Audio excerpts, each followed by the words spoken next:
why you will not be successful with your fat loss goals if you don't know the difference between dieting and nutrition. I'm Coach Ábris, founder of Demi Cycle Protocol, and over the past year we helped over 50 high achievers and corporate executives permanently get below 15% body fat, reach consistent 85+ sleep scores, and double their natural energy levels without counting calories, without abusing stimulants, without having to take sleep drugs or training more than 2 to 3 hours per week. And all this happened due to one simple fact: they knew the difference between dieting and nutrition.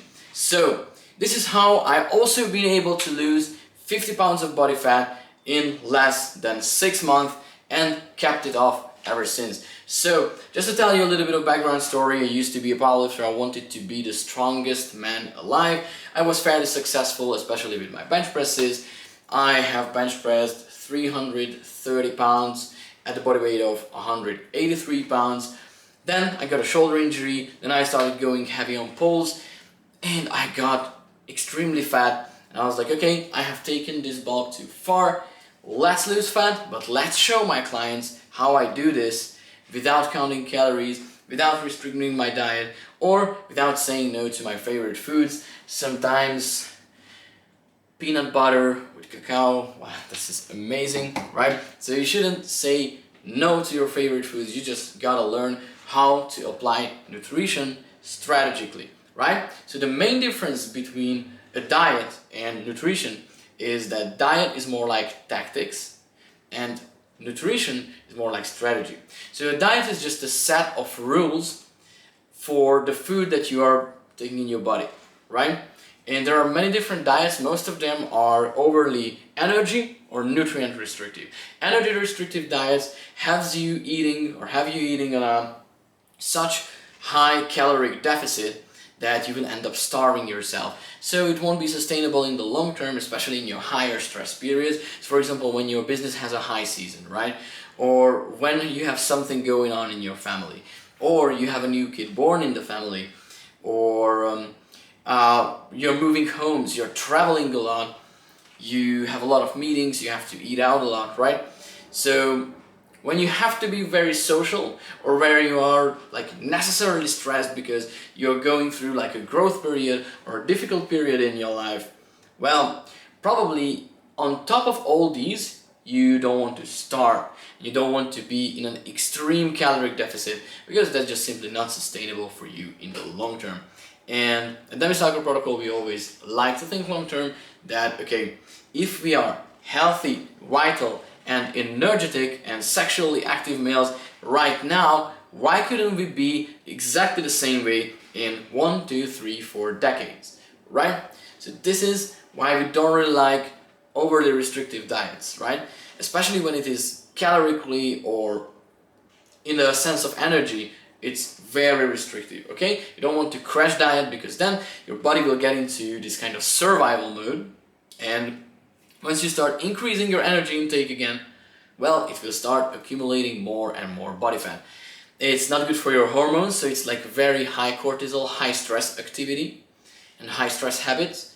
And also it's not good for your testosterone levels. And when your testosterone levels go down and your stress hormone levels go up, that means accumulation of body fat. So your body will be just storing the body fat, and you will end up hating your diet, hating yourself, hating the program that you're on.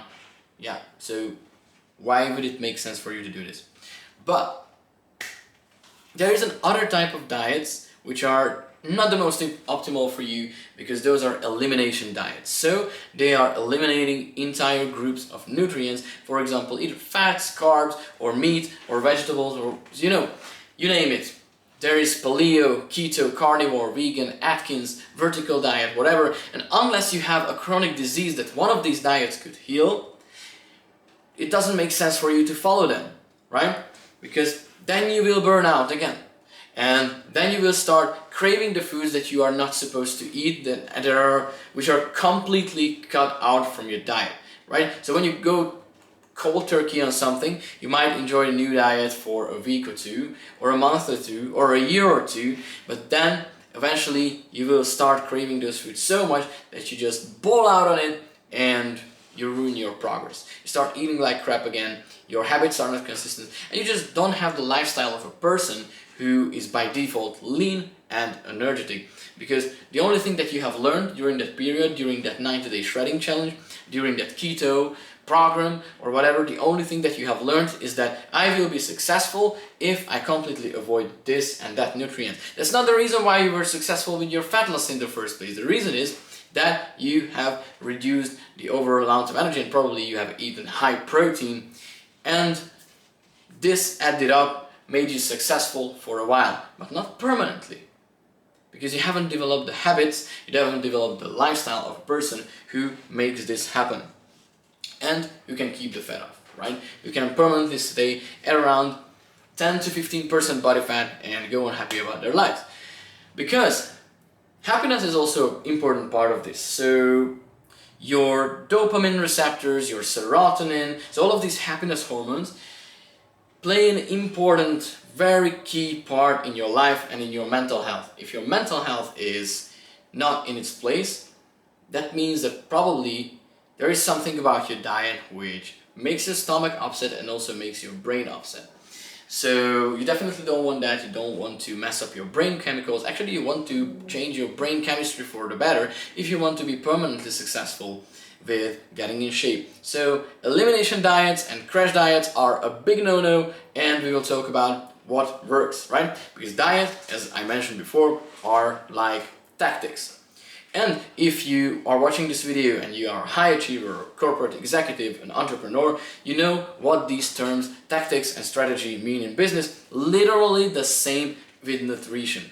So diet is a tactic because it shows you certain tips and tricks and hacks and methods for achieving a certain health goal within a certain period of time. But it won't work forever, right? So there might be, for example, for your company, marketing tactics that work right now. There's the meta for every industry. For those who don't know what meta is, like the most effective tactics available. But yeah, it might not work in a year or two, right? So just to give you a personal example, in 2021, you could write on X or Twitter, back then it was Twitter, you could write drink water and absolutely blow up and go viral, right? Today you have to do some black magic, rocket science, whatever, and just post amazing content like I do, and this is how you can basically blow up there. But it's not enough to tweet drink water anymore. And the same goes for tactics. Today it might work amazing for you that you're on keto and you're losing pounds, right? But once you start eating carbs again, you gain it back. And I think people who eat carbs are much more balanced and happier. And there's proof of that. So it helps you regulate your happiness hormones, serotonin, dopamine levels. It helps you regulate adenosine levels. So if you batch up your carbs, to the end of the day you fall asleep easier. Because this is how the tiredness hormone works. And honestly, it improves your brain performance. It has glucose in it and stuff like that. It gives you amazing pumps, so why would you cut out carbs? But this is just one macronutrient, one example I brought to you to understand that diets are just a tactic. Keto is just a tactic. Being a vegan is just a tactic. It's not gonna work forever because you will either be deficient in certain nutrients or you will just hate your diet and your mental health will not be on point, so why would you continue going like this? Okay, but then, what is nutrition? Why do I say that nutrition is strategy? Because strategy it means cultivating long-term thinking. And from an infinite amount of possibilities, you just pick the one that seems to be working for you, right? And it allows you for more flexibility, but also it gives you a sense of more responsibility. So I understand that in the beginning it might be difficult for you to craft up or just come up with the right strategy about your nutrition, but I can tell you what worked for me and what worked for dozens of my clients in a way that they could, even though they all ate different things on a daily basis, right? It's not like chicken, rice and broccoli and you will be lean, ripped and energetic. No, I actually hate all of these. But the thing is, you can completely get in shape with a diet that you actually enjoy and actually like. So you don't have to go 75 hard, You don't have to go on a summer shred challenge. You don't have to do a bro diet, a crash diet, and you can still get in shape. And how we made this happen is that we had our clients understand how nutrition works and how macronutrient works and what is the function of each macronutrient, how to incorporate these into your diet, how to incorporate your favorite foods, and how to go about going out, traveling, eating at restaurants and stuff like that, how to go about outsourcing certain part of your nutrition so you don't have to spend too much time cooking or meal prepping. So let's go through all of these. Let's talk about macronutrients first. So there are three big macronutrients: protein, carbs and fats, and I think the most important for all of these are protein, right? And that's pretty much the only macro that we are tracking with our clients. So what we do is, first we track their protein intake on a daily basis, and we aim for at least 1 gram of protein per pound of body weight, 2 grams of protein per kilogram of body weight. So if you're an individual, you happen to weigh 190 pounds today, right? That would mean approximately 190 grams of protein. And if you have troubles with just knowing or like figuring out what contains how much protein, well, you can read the nutrition labels, or you can just eye measure it after a certain amount of time. You will get used to a piece of lean meat, 100 grams of that, containing anywhere in between 20 to 25 grams of protein. 100 grams of low-fat cheese will typically contain anywhere between 25 to 30 grams of protein. 100 grams of lean cottage cheese is anywhere between 13 to 15 grams of protein. Let's see, Greek yogurt or skyr yogurt, low fat, anywhere between 9 to 11 grams of protein for every 100 grams. One piece of medium-sized egg, that's usually 6.5 grams of protein. So if you just know the basics, if you note down the numbers and remember them, it will be easy for you to not measure your food and still know how much you're eating, right? So let's say there's a pack of lean ground beef, 500 grams, you make a meal out of that, it's 100 grams of protein sorted. So it is what it is. You have to eat your protein portion. How do you make sure? How do our clients make sure that they actually hit their goals? So they either tracked it by number, or we were smart about it. They were sending me pictures of their meals. And as I have already have the experience, all the decades of experience with nutrition and fitness, I just looked at it and told them with a 95% confidence interval. Actually, we measured it against some measuring gaps. And I told them, okay, this is how much you ate today. And after a certain amount of time, like just a couple of months, they have been also able to, they become capable of just eye measuring their food, seeing how much they are eating, and looking at a piece of meat and saying approximately this is this much grams, this many grams of protein. So you don't have to track all of your macros, you don't have to track calories to be aware of how much protein you're eating. Why is protein so much important though? So you want to acknowledge the fact that protein builds up your muscles and helps you sustain that muscle mass. Why is muscle mass important? No, not because you want to look like a bodybuilder, right? You don't want to go to the extremes. You just want to be a lean and energetic person. But for that, you will need to have a little bit higher muscle mass than the average person. Why? Because it helps you burn calories faster. Muscle is very expensive for your body to maintain. So it takes a lot of calories just to sustain the amount of muscle mass that you're having right now. So if you happen to have more lean muscle than the person sitting next to you, you will probably burn more calories per hour, even if you're just sitting on the couch watching Netflix, than the person next to you who has less lean muscle mass and is grinding away hours on the treadmill every single week and sees less results than you, because your BMR, so basic metabolic rate, so how many calories you're burning a day, will be higher than for that person, because by default you have higher muscle mass. So that's why I'm saying protein is very important, and you want to make sure that you get 1 gram per pound of body weight every single day. And one simple rule that we implemented with our clients is that they made sure that at least 50% of the plate ahead of them that they took a picture of is made of a preferred type of source of protein, right? Or multiple preferred sources of protein, right? So you can mix them: shrimp with eggs, steak and eggs, skyr yogurt with whey protein, cottage cheese with whey protein, whatever you want. You can mix everything with anything. You can have a plate of chicken breast with salmon, whatever, crack up 2 eggs, right? 100 grams of this, 100 grams of that, 2 eggs, 50 grams of protein, sorted, easy. Or tortilla wraps with ground beef and low-fat cheese, right? 2 different protein sources in there, amazing and fairly lean. So just make sure that 50% of your plate ahead of you, it's not that difficult, is made of preferred protein sources. And if you can get this sorted, now you will be more satiated. So if you're eating filling foods full of protein, you are less likely to crave those foods that some coaches or some fitness professionals might say they are bad foods.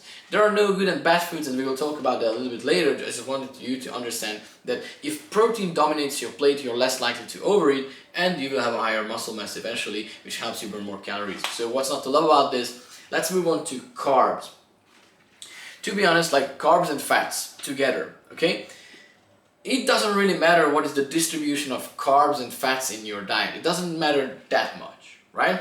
If you, during the day, move a lot and you will have intense workouts. So on your workout days, usually, you want to eat higher carbs and a little bit lower fats, right?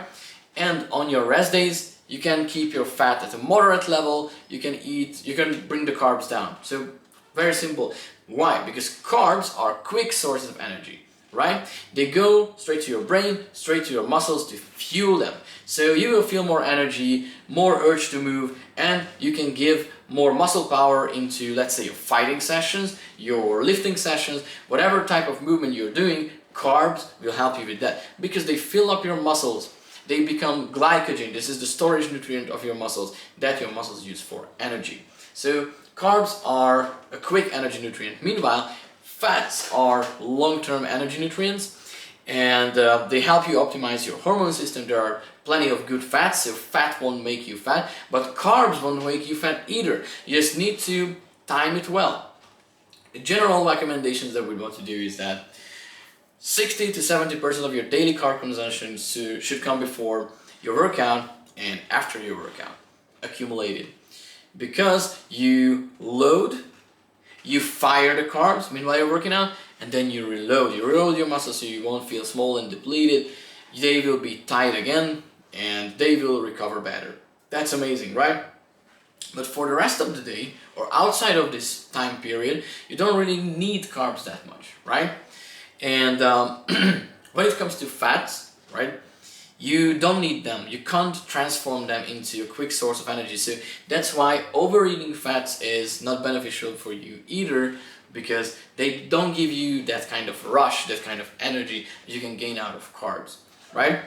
So just this is what you want to be aware of, but you don't have to track them like one by one, how much fat, how many grams of carbs I have eaten today. It's good to be aware of them, but it's completely unnecessary because you will see it on the data.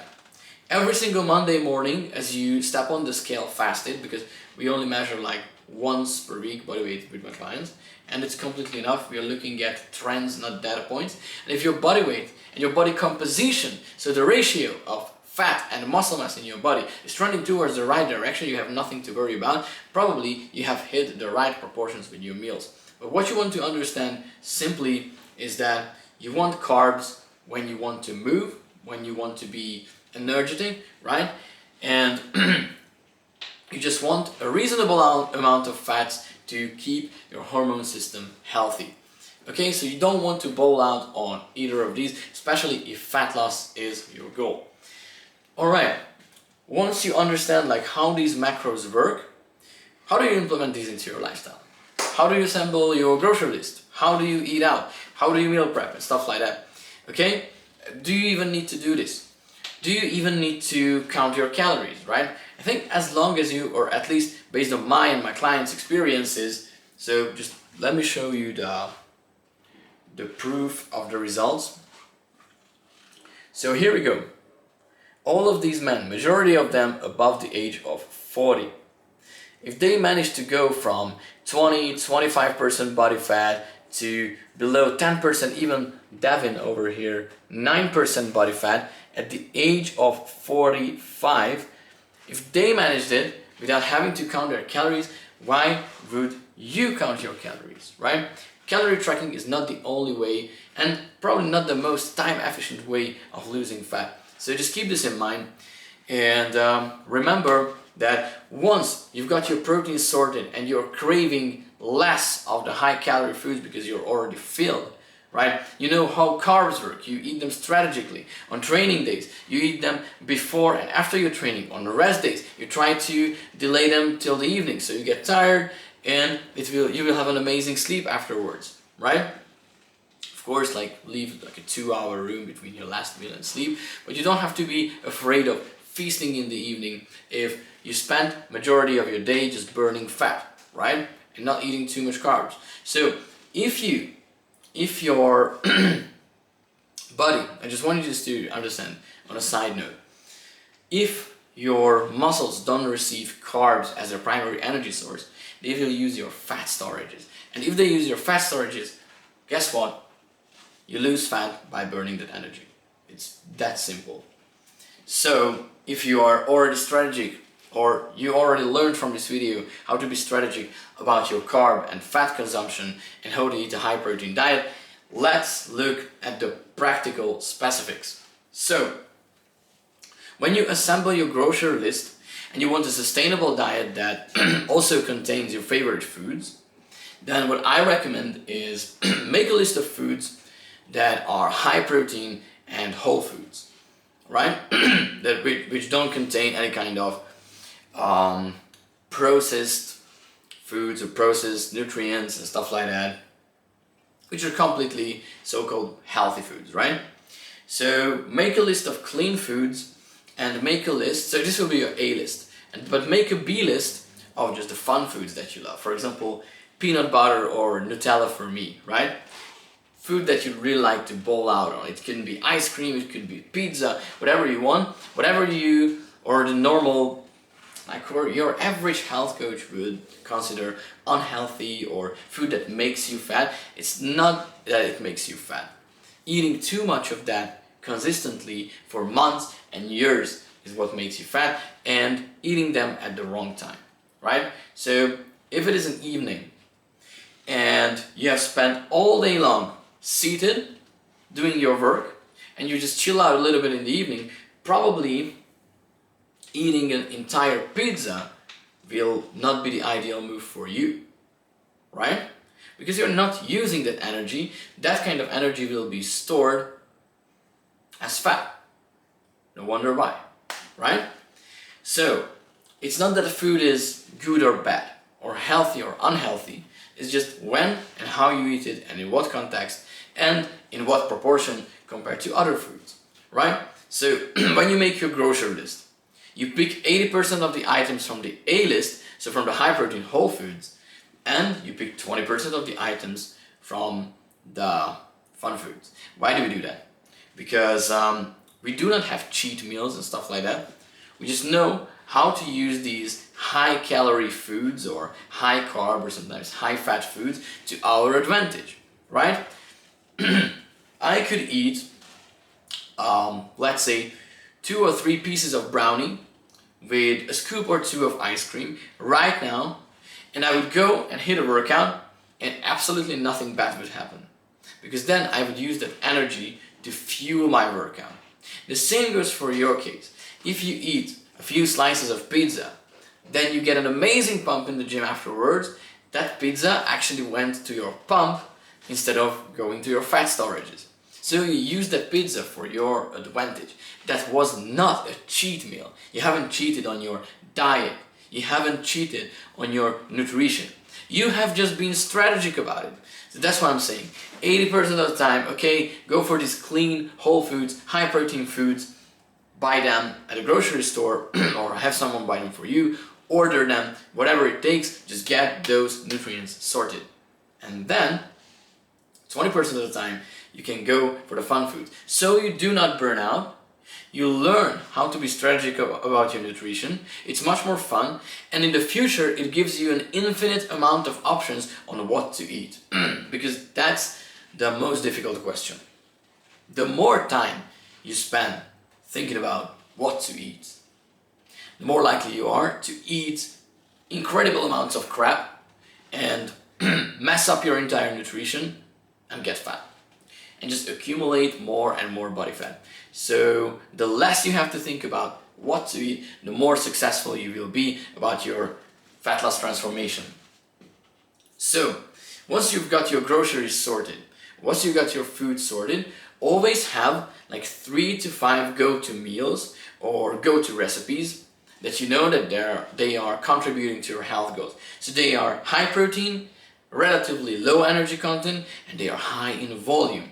Volume is very important when it comes to food. So you want to eat foods that are large in size but low in energy, low in calories, call them whatever you want. So this is why, part of the reason, why one of my favorite like foods or snacks are big and juicy watermelons, right?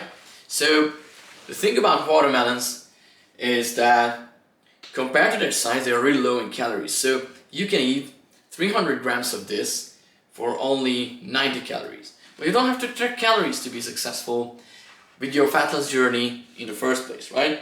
So you can burn a lot of calories just by bicep curling this watermelon, or if you prefer a simple, no bullshit approach, you can just simply look for foods that you like, large in size, low in energy, right? So this could be any kind of lean protein source that we have discussed before, right? It could be low-fat cheese, low-fat cottage cheese, sirloin, tenderloin, chicken breast, turkey breast, any kind of meat or fish or dairy that is low in fat or low in energies in general and very high in protein. So these protein sources can be high fat sometimes, but if it's high fat, then you will lower your carbs next to that, right? So this is how you can juggle with the macronutrients. But you want to make sure that if you want to be successful with your fat loss journey, you always eat these, or at least 80% of the time, you eat these high volume, high protein, but low energy food, okay? Or at least when you're eating carbs, you want to go for the ones that are big in size, like potatoes, sweet potatoes, mandioca, right? Large in size, low in energy, again. So this is how you become strategic about what you're eating and how you structure your plates. Okay, but what if what if you're not going to the grocery store? What if you don't have time for meal prepping? I mean, meal prepping is not that difficult, to be honest, especially if you outsource it. If you don't outsource it, it takes like 1 hour to meal prep for 2 or 3 days in advance. So if you don't make time for it, if you don't prioritize it, probably you're not that serious about your health. But I can understand if there is such a demanding period in your life that you can't afford to waste a single hour, and every single hour that you spend on not building leverage, not making money, not leading your company is a wasted hour of time for you. I can completely understand it because I have clients exactly in your situations, and they are also successful with their fat loss progress. So in that case, you want to outsource it. So how do you outsource? Because right, you usually outsource and delegate everything that you're not an expert on. So with this leverage, you can grow faster. In life, in relationships, in business, whatever, right? Same goes for your health and your fitness progress, right? If you're not an expert on health and fitness, probably you will hire a health and fitness coach. If you're not an expert on preparing delicious and high protein meals, probably you will either hire a private chef or subscribe to a meal prep service or have your plus one, your significant other, prepare them for you. So whatever works in your situation, go for that and be consistent with it. And if you happen to eat out a lot, because restaurants are also great source of nutrition if you're conscious about it, right? But you don't want to be the person who just walks in there, takes a seat, looks at the menu, pulls up MyFitnessPal, and starts counting calories and embarrasses himself and embarrasses everyone else there, right? You just want to make sure that there as well, 50% of your plate is high protein. You want to make sure that if there is a possibility to order double the amount of protein, you will do that so, and you will pick sides that are large, right? As I mentioned before, high volume but low in energy, low in calories. And when it comes to dressings and sauces, you want to prioritize the ones that are light, like low fat or, for example, 0 calorie. Most hot sauces, for example, if you like eating spicy, they are 0 calories. Sriracha, Tabasco, Red Hot, all of these are amazing sauces on the side and they won't make you fat. What's more, hot sauces contain capsaicin, which helps you boost your metabolism and leads to burning more calories per hour. So hot sauces are amazing, highly recommended. But if you happen to travel a lot, you definitely want to load up on high protein snacks or low calorie snacks on high protein, low calorie snacks, right? So let's look at these. Let's go through all of these. So high protein snacks are, let's say, boiled eggs, beef jerkies, salmon jerkies, turkey jerkies, protein bars, whey protein pudding, also skyr yogurt, stuff like that. So no prep foods or a protein shake, right? You don't have to prepare these foods, but they are high in protein, keep you filled, and in exchange for very little calories. Okay, so you won't crave anything else when you're on a long haul flight, or you won't really crave for something if in the area where you're traveling food is not available yet, like just later on during the day, but you need to grab something, and instead of fast food, right, you will just have a high protein snacks. So always load up on these. Okay, what are low calorie snacks which are not high in protein? So as I mentioned before, here are watermelons. Watermelon will never leave you hanging.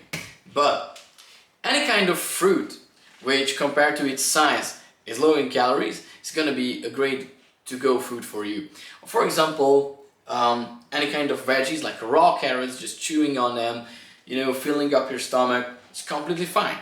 And it's technically 0 calories, right? So it's not about being obsessed with calories, it's just filling up your stomach, feeling good, doing this with whole foods and high protein foods 80% of the time, and having fun 20% of the time, because we don't want you to burn out, right? We want you to keep the results forever for the rest of your life. So, and what are high protein, low calorie snacks, right? Just as I mentioned before, the jerkies, for example, protein bars, protein shakes, protein puddings. These are so low in energy but so high in protein that this is the best trade deal for you. But if you really want to nerd out on calories, just run this experiment. Look at these foods that I mentioned and look at their calorie to protein ratio. So for example, for every 100 grams or for every 100 calories, how many grams of protein they contain. The higher this number is, the better, right? And then you can know for sure that these are kind of guilt-free foods. You can eat large quantities of them without feeling guilty about it, without overeating, without getting fat. But probably you won't even be able to eat too large quantities out of these because protein is the most filling macronutrient. Okay? So now you sorted out travel. Now you outsourced meal prepping. Or you have already found a strategy for eating out the lean way. So this way you can have no excuse about food. And this way you have no need for going for or opting for these unsustainable fat diets or these scam diets, right?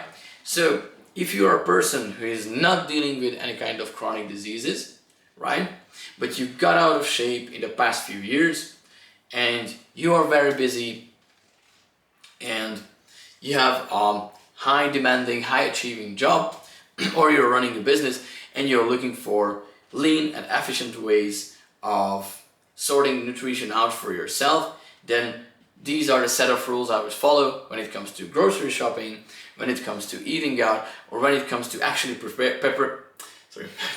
the food or having someone make it for you. So these are my pieces of advice. This is what worked for me. This is what works for my clients. And if you found value in this video and you think that, okay, you could easily implement these in your life, or you might have already started using some of these tips, then keep going, right? But if you found this a little bit overwhelming, and if you wish there would be a way to just copy paste all of this into your lifestyle, but in a way that it's sustainable for you, this is customized for all of your different lifestyle circumstances, then I highly recommend to go to the description, book a free call with us, and we will come up with a game plan for you and a roadmap for the next 6 months how we will achieve your health goals together through sustainable nutrition, training, and systems for your sleep and recovery. But only do this if you are ready to make a change and if you are ready to make a commitment and just swap up a couple of things about your lifestyle right now. If you are willing to transform your habits a little bit and to transform them in a way that it will last for a lifetime. So you can be a healthy, vital, and energetic and sexually active 70, 80-year-old later on during your life. So if this is your goal, if this is what you want, and you are ready right now to make a change, you're not a procrastinator, don't say I will start next Monday, I will start next month. So you're not lying to yourself anymore, then you can definitely book a call with us and let's see if you're a good fit to work with each other. If you are not this type of person, if you prefer procrastinating, if you're afraid of your own success, if you come up with excuses that you don't have time, you don't have energy, you're too old for this, your metabolism is slow, your genetics sucks, and stuff like that, I highly recommend not booking a call with us and first strengthen your brain. Get your mind in shape. And if you need help with that, I'm happy to show you my previous videos because I talk a lot about this, I talk a lot about mindset, how to strengthen this, how to develop this, and how to destroy all the beliefs that are holding you back. So then do just that, and once you feel like, okay, you're ready to start and your brain is at the point where it is in shape, so now it's time to get your body catch up to that, then book a free call and let's see if we are a good fit to work with each other. And if you generally found this video useful and you have caught a couple of valuable pieces of nutrition advice, then please like this video, share this with your friends, colleagues, employees, team members, family members, whoever is important to you, and let's have fun eating together. Don't be a miserable piece of bread, right, who is just counting calories, following a restrictive diet, then eventually burns out and gives up on his health, because that's miserable. That has very serious consequences. So I highly encourage you to eat the dessert at the restaurant if you have eaten lean and whole foods for the whole day before that, prior to that. So if you're good with timing your carbs, timing your macronutrients, if you're eating high protein, you don't have to hold yourself back. So you will get into the swing of this. You have got this. I believe in you. And eventually I just want to say thanks for watching and see you in the next one.